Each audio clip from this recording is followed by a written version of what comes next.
June 14 ಏನಿದೆ ಅಂತ ಗೊತ್ತಾ? ಜೂನ್ 14 ನನ್ನ ಬರ್ಡೇ ಇದೆ. Doctor's Day? No, sorry. You'll be knowing the idea of February 14th. Yeah, obviously. So it's a blood donation day. So hi, Hello. this is Dr. Sunil Jagdish. So we are a team of doctors.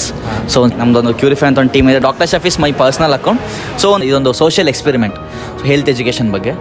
So blood donate ಯಾವಾಗಾದ್ರೂ ಮಾಡಿದ್ದೀರಾ? ಮಾಡಿದ್ದೀನಿ 2 to 3 times ಮಾಡಿದ್ದೀನಿ. So ಮಾಡಿದ್ದೀನಿ. ಯಾವಾಗ ಮಾಡಿದ್ದೀರಾ? ಸುಮಾರು ಒಂದು 5-6 ವರ್ಷ ಅದೀಗ ರೀಸೆಂಟ್ಲಿ ಮಾಡಲಿಲ್ಲ. ಯಾಕಂದರೆ I was diagnose with thrombosis. ಅದಾಗಿನ ನಾ ಎಕ್ಸ್ಪೀರಿಯನ್ಸ್ ಆಗಿದ್ದೀನಿ, ಹಂಗಾಗಿ ಡೊನೇಟ್ ಮಾಡಲಿಲ್ಲ. I'm only the weakest here. I can't donate actually. ನನಗೆ ಆಲ್ರೆಡಿ ಬ್ಲಡ್ ಡೊನೇಟ್ ಮಾಡಿದ್ದಾರೆ. ಬ್ಲಡ್ ಡೊನೇಟ್ ಮಾಡಿದ್ರಲ್ಲ, ಸೊ ಮಾಡಿದ್ದು ನೆಕ್ಸ್ಟ್ ಡೇ ಅಥವಾ ಮಾಡಿದ ದಿನ ನಿಮ್ದು ಬಾಡಿಲಿ ಚೇಂಜಸ್ ಏನಾದ್ರು ಅನ್ನಿಸ್ತಾ? ಫಸ್ಟ್ ಚೇಂಜಸ್ ಅಂತ ಏನಿಲ್ಲ, ಲೈಕ್ ಫಸ್ಟ್ ಟೈಮ್ ಕೊಟ್ಟಾಗ ಲೈಕ್ ಫಿಯರ್ ಇರುತ್ತಲ್ವಾ, ಸೊ ಅದೇನಾಗುತ್ತೆ ಲೈಕ್ ವೀಕ್ನೆಸ್ ಅನ್ಸೋದು ಮಾಡೋದು. ಬಟ್ ಇಟ್ಸ್ ಓಕೆ, ಸ್ವಲ್ಪ ಲೈಕ್ ಗ್ಲೂಕೋಸ್ ಎಲ್ಲ ತೊಗೊಂಡ್ಮೇಲೆ ಏನೋ ಪ್ರಾಬ್ಲಮ್ ಅನಿಸ್ತು. ಸೊ ಯಾರ್ಯಾರಿಗೆ ಬ್ಲಡ್ ರಿಕ್ವೈರ್ಮೆಂಟ್ ಜಾಸ್ತಿ ಇರುತ್ತೆ? ಬ್ಲಡ್ ಲಾಸ್ ಆದವ್ರಿಗೆ ಯಾವ ಕಂಡೀಷನ್ ಲಾಸ್ ಆಗಿರುತ್ತೆ? ಆಕ್ಸಿಡೆಂಟ್ ಕೇಸಸ್ ಇರ್ಬೋದು, ಇನ್ ಕೇಸ್ ಏನಾದರೂ ಸಿವಿಯರ್ ಹೆಲ್ತ್ ಇಶ್ಯೂಸ್ ಇದ್ದು, ಆಮೇಲೆ ಈ ಪ್ರೆಗ್ನೆನ್ಸಿ ವುಮೆನ್ಸಿಗೆ ಇರುತ್ತೆ. ನಿಮ್ಮ blood group O positive. O negative. You are universal donor. O negative is universal donor. Negative ಇರೋರು ಯಾರಿಗೆ ಬೇಕಾದ್ರೂ ಬ್ಲಡ್ ಡೊನೇಟ್ ಮಾಡ್ಬೋದು.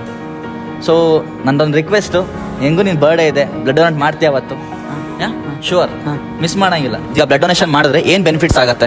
ನ್ಯೂ ಬ್ಲಡ್ ಸೆಲ್ಸ್ ಬರುತ್ತೆ, ಹಾರ್ಟ್ ಲೈಕ್ ರಿಲೇಟೆಡ್ ಪ್ರಾಬ್ಲಮ್ಸ್ ಎಲ್ಲ ಏನು ಬರಲ್ಲ. ಅಲ್ಲ ಯಾರಿಗೆ ಬ್ಲಡ್ ಬೇಕಾಗಿರ್ತೈತಿ ನಾವು ಅವರಿಗೂ ಕೊಡ್ಬೋದು. Humanity basis it's good. Yeah blood donate ಮಾಡೋಕ್ಕೆ ಕ್ರೈಟೀರಿಯಾ? ಇಲ್ಲ ಸರ್. HIV ಇದ್ದವ್ರು ಕೊಡಕ್ಕೆ ಬರೋದಿಲ್ಲ. ಏಜಸ್ ಏನು ಲೈಕ್ ನಾನ್ ಆಲ್ಕೋಲಿಕ್ಸ್ ಎಲ್ಲ ತಗೋಬಾರ್ದು, ಸಿಗರೇಟ್ ಎಲ್ಲ ಸೇಲ್ ಮಾಡಬಾರ್ದು. ಆಮೇಲೆ ಲೋ ಇದ್ದವ್ರು ಕೊಡಕ್ಕೆ ಬರೋದು. So what is normal HB level? ಅಂದರೆ ವುಮೆನ್ಸಿಗೆ 11.5 to 13.5 ಇರ್ಬೋದು. 12 to 14. ಸೊ ಮೆನ್ಸಿಗೆ 14 to 16 ಇರುತ್ತೆ. ಬಟ್ ವೆಯ್ಟ್ ಒಂದು 50. Age limit is above 18 years. ಯಾರು ಬೇಕಾದ್ರೂ ಕೂಡ ಬ್ಲಡ್ ಡೊನೇಷನ್ ಮಾಡ್ಬೋದು. ಬ್ಲಡ್ ಕೊಡಬೇಕು ಅಂದರೆ ನಾರ್ಮಲ್ HB ಲೆವೆಲ್ ಎಷ್ಟಿರಬೇಕು? 14ನೇ ತಾರೀಕಿದೆ. ಬ್ಲಡ್ ಡೊನೇಷನ್ ಮಾಡೋ ಪ್ಲಾನ್ ಏನಾರು ಇದೆಯಾ? ಕೊಡ್ತೀಯಾ? ಮನೆ ಕೇಳ್ಕೊಂಡಿದ್ದೆ, ರಕ್ತ ಕೊಡೋಕು ಮನೆ ಕೇಳ್ಬೇಕಾ? ಹುಡುಗಿರ್ಗಾದ್ರೆ ಫುಲ್ ಪತ್ರ ಗಿತ್ರ ಎಲ್ಲ ಬರೀತೀರಾ? ನಂಗೆ ಹುಡುಗಿನೇ ಇಲ್ಲ.